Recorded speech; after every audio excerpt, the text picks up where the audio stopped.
Welcome to the Expansive CEO podcast. I'm your host, Hannah Chapman, founder of Expansive CEO and X Squared Wealth Planning. Buckle in as we explore how to create true prosperity and build a business and a life that expands beyond yourself and makes a dent in the universe.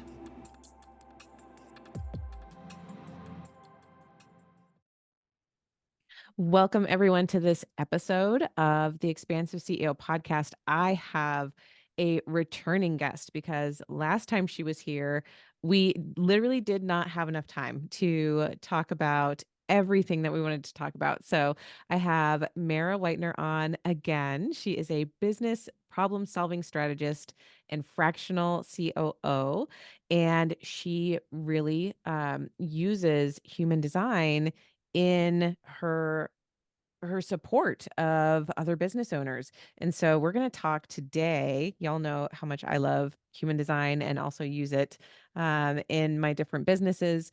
And we're going to talk today about the Penta, which is your connections and building the team around you as the COO. So when you are an expansive CEO yourself and looking to build out your team of support, how do you do that in a way that really honors your energy as the CEO and then also creates space for everyone who supports you to be in their brightest and best energy as well? So, Mara, thank you so much for being here again. I'm so excited to have you on and tell me more. Let's just like dive right in. If people want to listen, they can go back and listen to our first episode as well. It wasn't that long ago, as the refresher. So let's go. Yeah, no, I absolutely love it. Thank you for having me back. Um, yeah, the last episode we went more into the different types, and we might even started into authorities, and kind of how that plays into business, but more specifically with how you need to build that support system around you. And it's not just how you structure your day and your systems and all of those things, but it's your team. And that can be contractors, that can be, honestly, that can be coaches and mentors, that can be anything that supports you, right? That's how I define your team is anyone that's going to come into your circle and support you. But with your human design, not only is it your type, so whether you're a generator, projector, reflector, manifestor, no matter what your type is, building your team, you actually get a little more in depth in your design. So you actually have to kind of look at their specific gates that get activated depending on the size of team. So small teams, um, usually under 15 and under, is called penta teams. And what you want to do is once you get clarity, here's the place to start. You want to get very, very clear on the type of help you need, the job description, all of those pieces. And once you're very clear and you know that is aligned to your overall vision and to you, what you then want to do is take into account there's 12 gates that you take into account when it comes to Penna, but you want to see what energy you have in those gates. And then part of, and I do this with my own team and I do this with clients as well, part of that decision making process as to job description or who you're looking for, I always run human design and I look at their pentagates. I see what energy they're going to bring to my overall penta team. And what it does is it sets you up for how do I want to put this? It's one thing to bring on an aligned team. It's a whole nother thing to bring all of the right energy and create this perfect penta team. I mean, the results are just out of this world. It's like the easiest thing you've ever done. You're like, am I even working? I have this great team. And I feel like, oh my God, this is the easiest thing ever. And it's really, really, really diving into what energy you bring to the team, as well as what energy those team members bring to the team. So you just said, I think the magic words for most CEOs, especially those that are growing or scaling, right? Is that, am I even working? Is this possible that it could be this easy, right? You hear those words and you're like, wait, how do I get to that? Because, if you feel right now like you are taking on more than what you can handle, or that you're doing more in your business than you know you want to be doing. If you know you want to be able to give things away, delegate, um, yeah, just be for me, it's talking about really being in your genius, right? Like, so being in your zone of genius, being, um, fully in your energy where where you bring the most to the table, and then delegating the rest away, so that sounds like magic, right? Okay, But what I would how do I do that? Yeah, but what I will say to that, I actually kind of debunk that as a myth. So a lot of people are, I've got to get in my zone of genius. That's when the magic happens. And those of you that are able to have done that and have been able to do that, you're going to go, wait a minute. Why are you telling me that's a myth? Because I've experienced it. It's freaking phenomenal. I've done it myself. It's amazing. But I'm going to take it one step further. And I'm going to challenge you to not focus on putting yourself in your zone of genius, but put your team in their zones of genius. And Mhm. part of that is aligning their specific energies and their kind of underlying um, superpowers, in their gates and in their design, is really, really, really honing in on not just their zone of genius, but how they go about their zone of genius. If you focus on holding the space for your team, and I know it sounds like a lot, and make it not about you, your zone of genius just gets amplified. It automatically comes because you've aligned around you the right people. They're in their zone of genius. You hold that space. The level of you being in your zone of genius is explodes Mm. past where you think it can be. So those of us that have, if we're kind of living in the, hey, it's great, I have this great team and they're reliable, I'm in my zone of genius. I'm going to challenge all of you to go one step further and stop focusing on your own and make sure you've set your entire team up in their zone of genius. Okay, so I'm gonna let you say why. Why is that important? Why it's important? If you want to actually elevate, so magic, when you're in your zone, if you want your zone to happen naturally and to elevate it, you have to focus on your team. Number one, when you bring a team on board, part of your job description responsibility is to be a leader, right? But people aren't looking for just a job. They want to be part of a mission, and they want what they're good at, their talents, their zone of genius appreciated, honored, respected, but they also deserve to be put in a space where they can function in their zone of genius. Like, why is it just about us to be in our zone of genius? Right? Everybody wants to be put in that situation, whether they want to be the business owner or not. You want to put your team in the best position they can be. So my team, I actually honor how they each work. The deliverables for clients are the same, but I let them do it in a way that honors them Mm. and their individual energy. And we have conversations and we figure out what that is together, but I'm aware of it. And then I can build space around them to allow them to be able to do that. And they're extremely happy. I've had them not build their own business and just come on board with mine without me asking.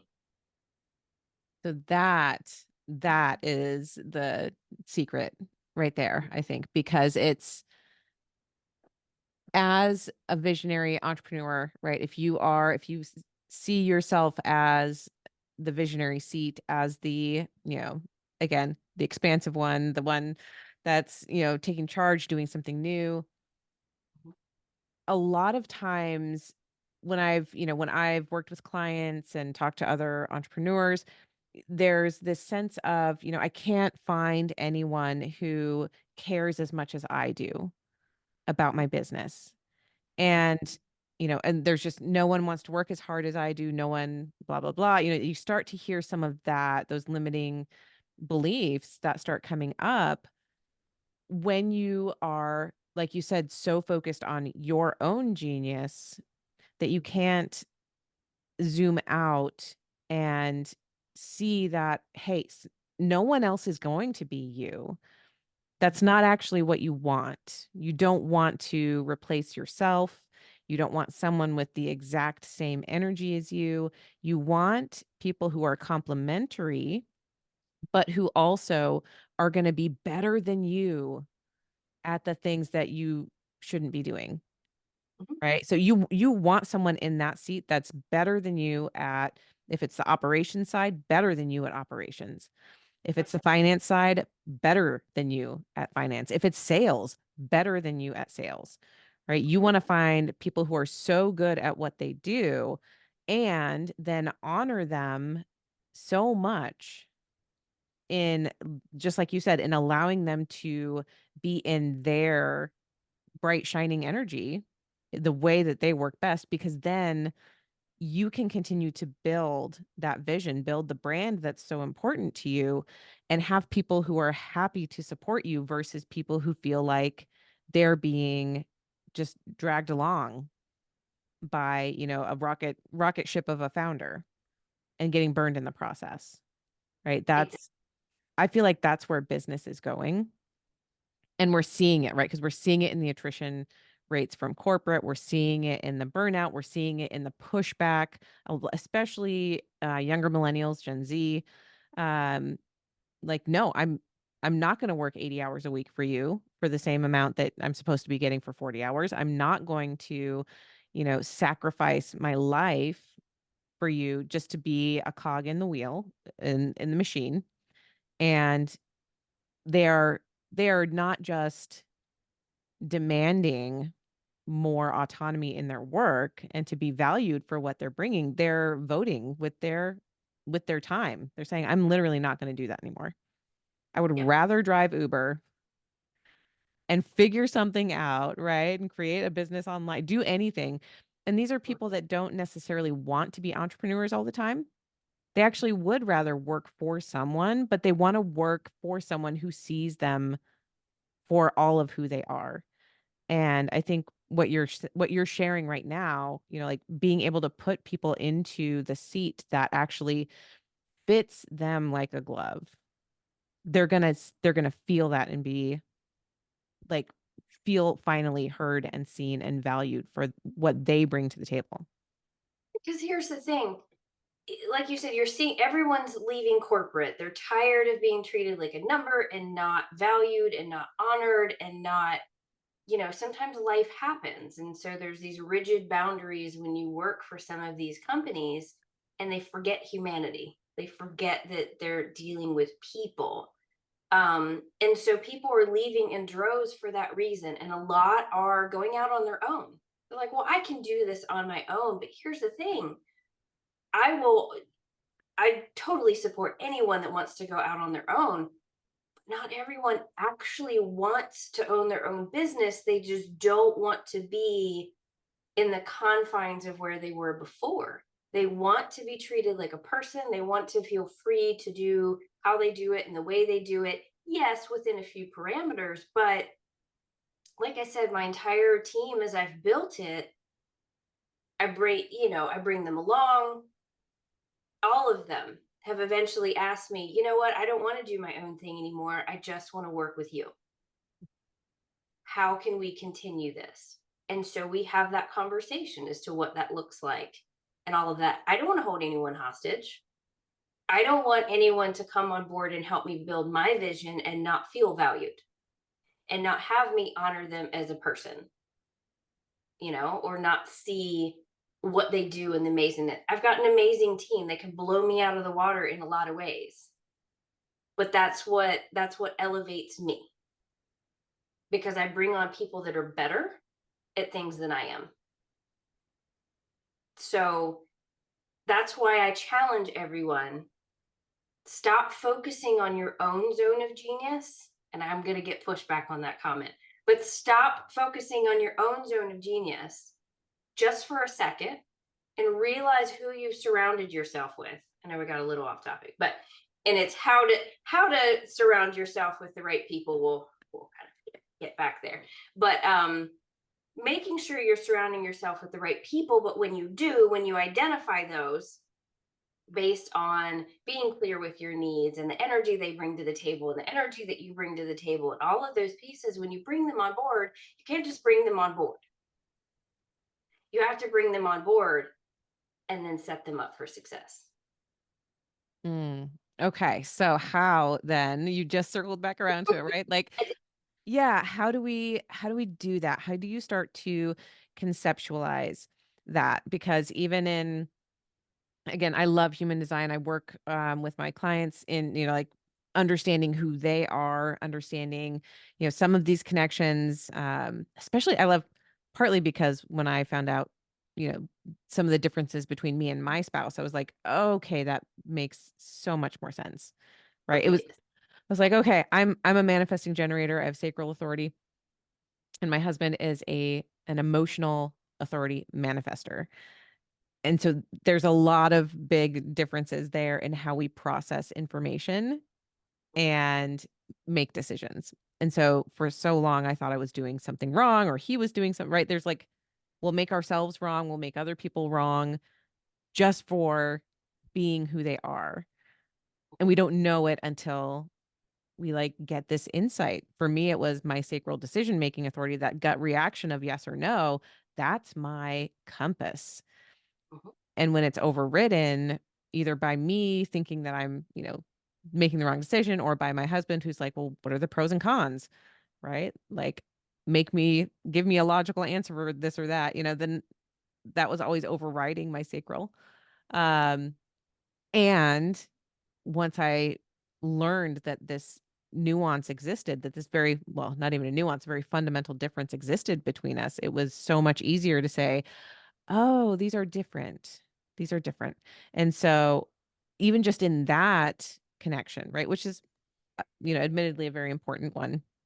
Um, the when we expand it to team, when we expand it to, okay, who are you working with and how are you working together? This is where I think the magic happens. So tell It us, is. yeah, how does that work? Yeah, it's so once you've gone through the process of, getting very clear about the help and defining that actual description and bringing on, and you found this person, your sacral's gone off and hey, this is the right person for me, or you followed your emotional authority. So yes, first step is make sure you're familiar with your own so you know how to function within your own. And again, there are those that aren't familiar or down with human design. That's cool. Use your own assessment or whatever ends up being your favorite to know who you are, right? This still applies to others. But I'm just in love with human design. Know your own human design. Know how to function within your own human design. Use your authority as your compass. When you bring on people, so people know when I talk to them, I'm going to run their design. It's just a thing. It's my thing, but it's how I know how to work with you and connect with you. I run everyone's design. So I've got emotional manifesting generators, I've got sacral generators, and I've got an emotional projector. What their design tells me is how I need to work with them and what space I need to work with them. So if I have, so my sacral generator, I'm going to, when I have conversations, when I chat back and forth, if decisions need to be made, if need to get feedback, the conversation is going to go really well when I ask yes or no questions, right? When I have emotional authority folks, we can't make decisions in the moment. So as much as I, as a sacral, want to go, yes, this is it, that's great. But if I need their involvement and their feedback, I have to give them about a day to feel into it, not think into it, but feel into it, right? It sounds woo to a lot of people, but you actually have to feel and not go into your head with that one. So I have to provide them space, right? I have to not get frustrated if I'm literally asking for something that they need to respond to, not just, hey, did you do this? But like something that they need to respond to, I have to give them that space and not get frustrated with them, Mhm. right? And part of it is if those that aren't familiar with their design, I teach them about their design. And I actually have a course. There's a new course that I send my team through that teaches them about their design and also how to work with other designs so that they can also learn how to work with each other. Right? They don't have to go super in depth into all the gates and all the channels, but even if you know the basics, it helps them understand those other people better. Right? So I send my team through this course. I pay for it. I send it. They're all like super stoked. And then they come back and they're like, "Oh, I know myself better. Now what you were saying makes sense." And they're all on board with actually getting to know the other person. And they're picking each other's brains of, "Hey, do you experience this?" Where I've had my manifesting generators had a 3-hour conversation one day. Half of it was about their design, but they're getting to know each other and they're getting to work. And it's the same thing if you work for somebody or if you work with somebody. Getting to know them, honoring who they are and how they work, you're going to get the better results. So that's part of the space I provide for my folks. My projector, I need to provide space for her to flow with her energy because projectors aren't going to have our generator energy that can just go, go, go, go, go. I need to make sure project work that we're working on together is structured in a way that she can honor her energy, and if it's not there, it's not affecting deadlines, right? So we need to create space for her, and I know that. So it's not, hey, yesterday, gotta love Apple and the reactions. Hey, yesterday I was just the energy wasn't there. I had to take a nap, but I got back up, felt better, and I went to work. Great, right? Um, I also trust. So you have to learn to trust your team. Like once you get them on board and you learn when you provide them the space, you have to give them the trust um, to do their thing, right? Um, but yeah, it really becomes knowing how to support a generator, knowing how to support someone with an emotional authority, knowing how to support. You can even go deeper. Again, that's kind of where you go into the pentatraits and the channels and the gates and all of the other things, even their profile that colors their type and authority. So different profiles work different ways. My husband and I attract 1-3s. I'm a 4-6, and 1-3s are like my magnetic match, and I seem to attract them. I'm married to one, and I have lots of clients that are 1-3s, and they can be very frustrating because they won't take your word for it.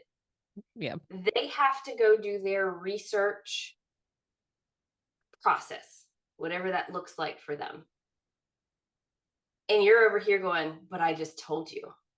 I just told, why can't you believe me?" But now that I know that, okay, fine. I know they have to go through that process, and I can honor that and I can give them the space. They come back, they've usually validated what I've already told them, and we move on. Right. But it allows them to be them. They're actually much more invested in it because they've researched it, they've learned about it. Now they're ready to move forward. Right. So knowing those nuances, even if it's just type, authority, profile, about those that are coming on board allows me to kind of work and flow with their different, what some people would call personality. I have as their human design, but it kind of works with their little quirks.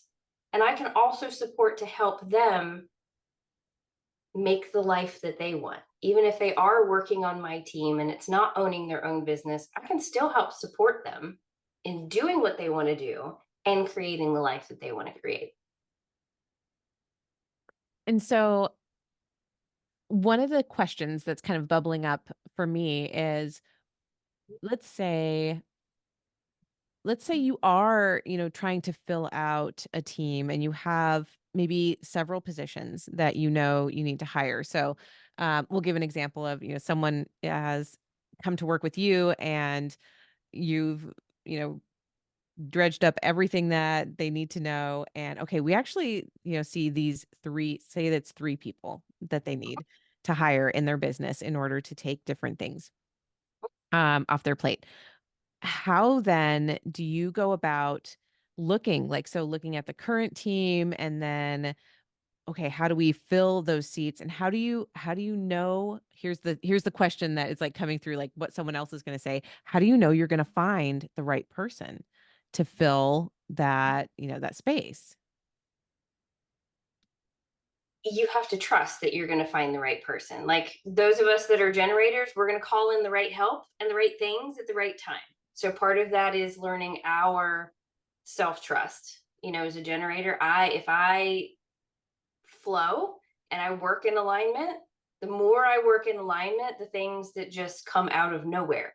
And it's the right thing at the right time, it's the right people. My entire team has built. I have never advertised, I have never looked, they just come, Mm, right? But now we'll start with, so I'm a 4-6. A 4 line is usually a natural networker. My instinct, who do I know? Who do my people know? Right? So if I need to look for someone, or someone I'm working with has a 4 line, I'm going to highly suggest we start there. Who do you know? Who in your network knows someone? That's a really good place to start for those that may have a 4 line. If you don't, maybe you have a 5 line, some other things. Strangers are going to hear you better. So we're going to maybe go to your social network, or we're going to do some other advertising, whether it's in Facebook groups or things like that. Regardless of whether you are a natural networker, I still always suggest starting with the people that you know and putting feelers out to those that you trust. Hey, do you know anyone that does XYZ? Right? And starting there. If you have to expand out from that, it can be, if your sacral or your emotional authority is leading you down, posting something in your social group, posting something on your socials, maybe in other social groups that you're in, business networking groups that you're in, putting the word out there, actually posting. You can start there. Some like to go Indeed. Great with Indeed. We found some great people on Indeed. I just filled a full-time marketing director position from an ad we put out on LinkedIn, right? I went through 150 resumes. It's a lot. 150 resumes. We had to narrow it down, but we found a really, really, really good fit. Be open to looking in a lot of different directions. Is kind of your first step. Once you narrow the narrowing process, if you do have 150 applications that come in, if you're a sacral, go with your gut.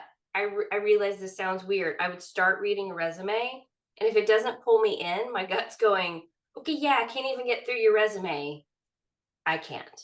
You have to go with those little nuances that go with your authority that's going to lead you the right direction. So that's what I do as a sacral. It's a very in the moment gut feel. And there's really no rhyme or reason. I'm sure the people were fabulous.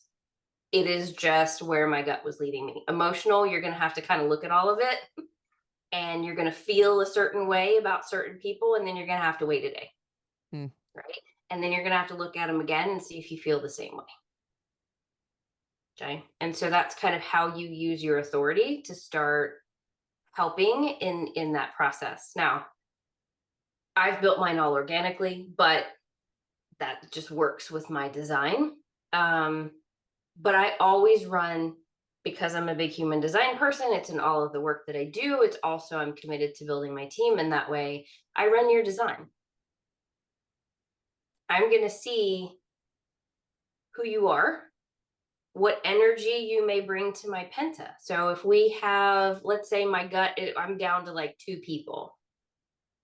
My gut may be drawn to the one that brings a lot of different types of energy that are going to complement the energy the rest of the team has, right? That's going to be my better fit.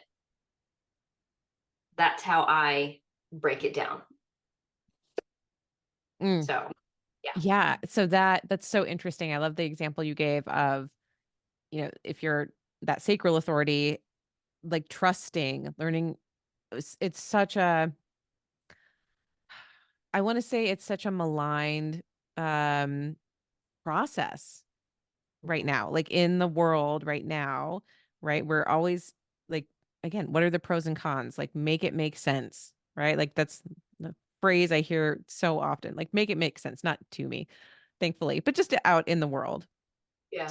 And, like, okay, I can't logic it to you all the time. Like this is just it's either like a hell yes or a hell no, and I feel it Mhm. so strongly that, my logical mind can then give like information about that hell yes or hell no. Yep. But it's not like the feeling itself is like I can't ignore it. Mhm. But if you've been conditioned over and over, right, to like, oh, let's put that initial reaction down and then like do the logical mind thing first and Yes. it's again suppress that. Um that's where that conditioning can lead to like not trusting that gut reaction. Mhm. So when I have someone who is sacral authority, like that's one of the practices is like, okay, let's start trusting, what is your gut reaction? What if that was right? Mhm. Right? Where can we look back at the last several months? Do you remember a time when you had a really strong reaction and you went with it? Or you had a really strong reaction and you went against it and what happened? Right? Let's start to like give yourself some evidence of how this actually works in your life.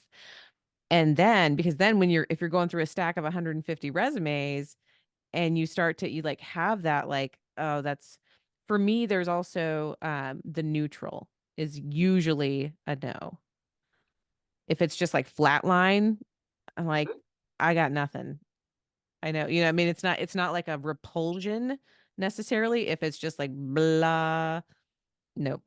That's also a no because I felt the full yes. Yes. And it's a good distinction because not everyone, and again, if you're not a sacred authority, you may not fully understand this one, but like you said, even learning to go with the meh, they're usually a no. Because as soon as it's a meh, you're going to go into your head and start thinking yourself into it or thinking yourself out to it. And it's not about thinking your way through of it. All of it, whether it's sacral, emotional, any of the authorities, is really about your feeling through it. And it's scary.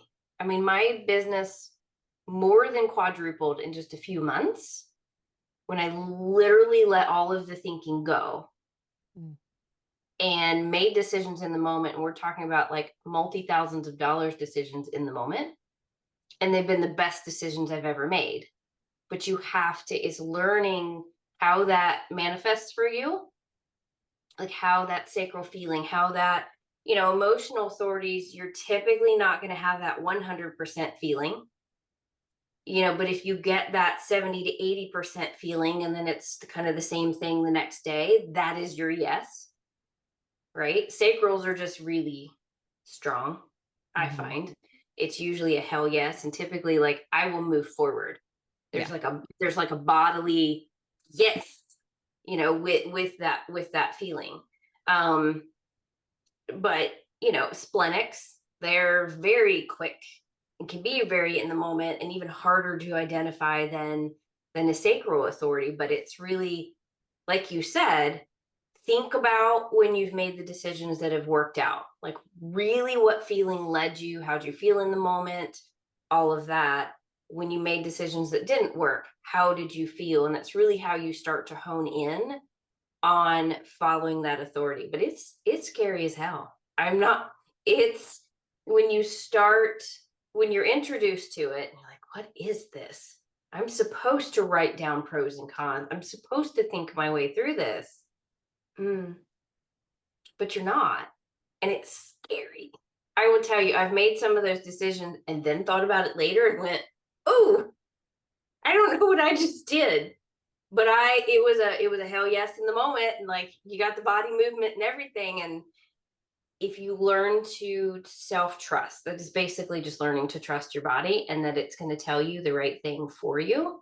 I know that sounds woo to a lot of people. I am actually not a very woo kind of person, believe it or not. But this has been the single most game changer in my own business and life, as well as my clients' businesses and lives. Um, that there's no denying it. Yeah, it's pointing to, the self-trust is the key there. But pointing to intuition or instinct or, whatever word resonates most for you, it's honoring the fact that, and if we go away from the woo side, which I love all the woo. So I'm good with all the woo. And at the same time, there is so much scientific evidence, right, around us that our bodies take in more information than we could ever conceptualize with our mind. Yep. Like there's so much information around us. And as humans, we are so perceptive that we can't actually quantify all of the information. Even this conversation right now, right? I am like feeling things in different parts of my body. I am like noticing things about, my reactions, and I can't think about them because I'm feeling them. And so that gut instinct is moving in that it's saying, I understand that there's a lot more information than I can take in with my eyes or hear with my ears or logic with my mind. And I'm gonna trust that I've learned how, rather. I love that it's a practice, right? I've learned how to trust that my gut instinct is making a decision based on a ton more information than my Yes, mind can give it. My exactly. there is a fun well, it's not great. But yesterday, actually, my husband, I had pulled garlic bread out of the oven on a pan and set it on we have a big butcher block cutting board. Mhm. So I'd set it on there and I asked him to cut the garlic bread up. And he, without thinking, picked up the pan that was still hot from the oven. Like it had just come out of the oven. Oh, Probably should have said that, but at the same time, he's like, "I should have known that." But immediately after, he was like, "It's amazing how fast your body reacts before you even know what's happening." Like he touched it and dropped it within a millisecond before he knew that it was hot. right. And that's a literal physical example of that, but our intuition does the same thing, right? Like it makes a judgment, it makes a reaction before our other senses can even perceive. Yeah. No, I love that analogy. And I love that you brought it up that that's why you have to learn to trust your body to tell you and learn to get tuned into what that key is, what that red flag it sends up, or what that hell yes is for you, how that manifests and how that feels for you, and learn to hone in on that over anything else, and try to take your brain out of it and all of the other things and really hone in on that feeling. And it is a practice, especially when you're first learning it and getting familiar. You're just trying to figure it out. But if you stay in tune with, oh, yeah, I said yes to that in the moment. And I was really kind of feeling like, "Mm," and I went ahead and said yes. And I probably shouldn't have said yes. Like that caused me, because if you're sacred or a generator, frustration. Like I got a little frustrated with that one. Mhm. Right? We talked about this in the last episode. So if you guys missed that one, definitely check it out. With Yes. frustration and bitterness and all of that is really your red flag that you didn't make the right decision. We don't want that. We want you to learn to make the right decision, but is really, really trusting that.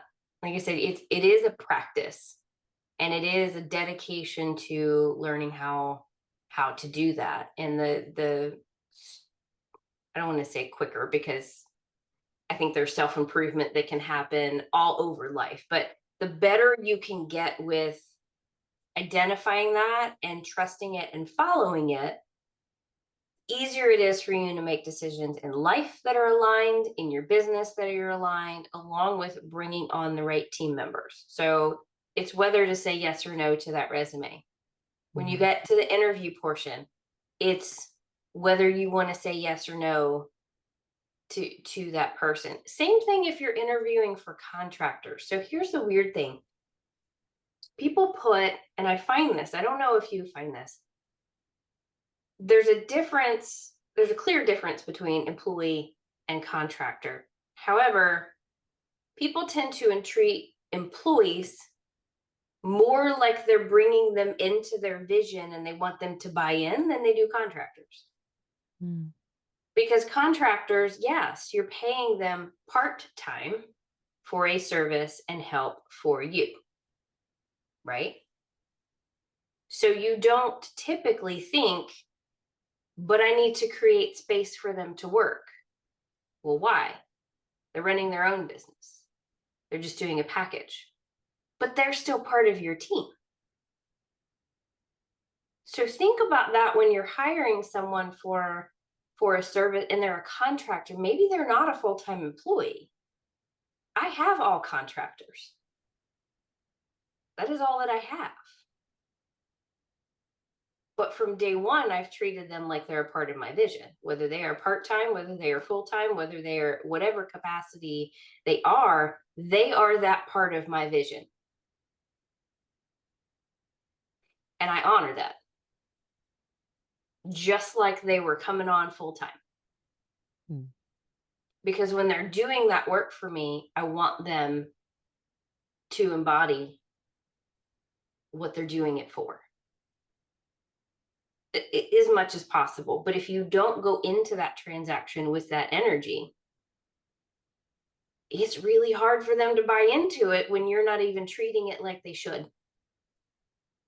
So going into all of them with, hi, I want to bring you on my team, right? It's still a part of your team. This is what we're doing. You know, I know you run your own business and you're doing this for other people, but treat that part of what they're doing for you as they're doing it for you, right?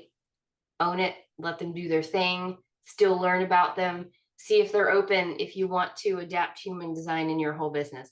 See if they're open to running their human design. You'll know then how to interact and converse with them, right? Yep. That's another key difference I see between there's this difference in how you treat them. Mm. And I want to challenge everybody, don't treat them differently. Employee, contractor, it's just a difference in how you get paid. That's all. You can have a part-time employee, a full-time employee. You can have a part-time contractor, a full-time contractor. It's just how you get paid. It's not a difference in the work you do. Yeah, I love that distinction there, for us to be reflective of that, like, am I treating employees different than contractors? Is there a reason for that, right? Like, what's coming up? What sort of kind of barriers or resistance might you be allowing in your business? And are you creating barriers working with contractors that are maybe making things more difficult for you? Mhm. Because when there are barriers, that usually means barriers to communication in some way, shape, or form, right? And you're not the more I love that tip from you, like the more that even no matter what, contractors or employees, the more they're bought into the vision, the more that they are brought into it fully, the more that they desire to support and do the absolute best that they can. Don't be afraid to ask questions of, let's say it's a social media manager and maybe it's a contract for 20 hours a month. Well, that's clearly not full time. And they're probably going to be doing other things for other people, right? But don't just sign on to a package because the package sounds great. Don't just sign on because you buy into the person and you feel that it's a good match and all of that. Ask them questions. How do you work? If you want to work human design into it, I ask people to run theirs. I'm sure other people are like, oh, that's embarrassing and that's weird. No, it's not. It actually helps me get to know them. I don't have to become best friends with them, but it helps me get to know them. Like, oh, okay, you're a 1-3. I'm not gonna be able to tell you anything, but we're gonna we're gonna I know how you work, right? Mhm. Even if it's for that 20 hours a month, I know how you work. I know how I need to communicate with you. I understand when you communicate to me in certain ways. I will ask, typically what times of day do you do work? What are hours that you keep? Like, what are you thinking? If we take on this package, like what I could expect, so I know the expectations and I'm just not making them up in my head, right? I use human design to do all of that, but it helps me learn them. I'm still treating them as a part of my team because I want to understand how they work. Mm. Doesn't matter if they do work for other people, right? Well, with that, we are at time again, and I feel like we could, like, just keep going because yes, there's so We much more. could. Like, "Oh, wait, what Much. about this, and what about that?" Yes. Um, and so, yes, I'm sure there will be a part 3, at some point because I love it. But how can people get in touch with you if this is resonating and they're like, "Absolutely, I wanna figure out how to honor my team even more and how to bring on the next right, fit." How can people get in touch with you? Yeah, I live on LinkedIn. So I would love anyone to come follow me or connect with me, shoot me a message on LinkedIn. You can also check out my very newly launched website. It's Whitener Pros, PROS.com. Has all the information on our services, kind of how I go about what I do. There's also some free resources on there, and some other videos and things that you can utilize. So I encourage you to check out the website. Come connect with me on LinkedIn. Again, I'm a network person. I love to connect with people. Just come connect with me. Want to get to know you and all that good stuff. Awesome. Thank you so much for being here again, Mara. It's been I just love talking human design, but then also talking like how do we literally elevate the work experience and this huge part of all of our lives for everyone that we come into contact with. And I feel like that's the ethos that you really bring, which is so, so important for where we're going as Yeah. just as a society. So thank you for being here. I appreciate you. Thank you for having me. I appreciate it. Always love coming. Well, if you have any questions at all, either for me or for Mara, you will see all of the contact information in the show notes. And thanks, everyone. See you next time. That's it for this episode. Thanks for listening, and be sure to like and subscribe. And again, if anything resonated with you from this episode, I would love to hear from you. Email me at Hannah, HANNAH, at expansiveceo.com and tell me about it. And if you're ready for your greatest expansion, you can find ways to work with me at expansiveceo.com and at x2wealthplanning.com. That's X, the numeral 2, wealthplanning.com. So until next time, remember that there is enough. You are enough. And your birthright in this lifetime is to be expansive.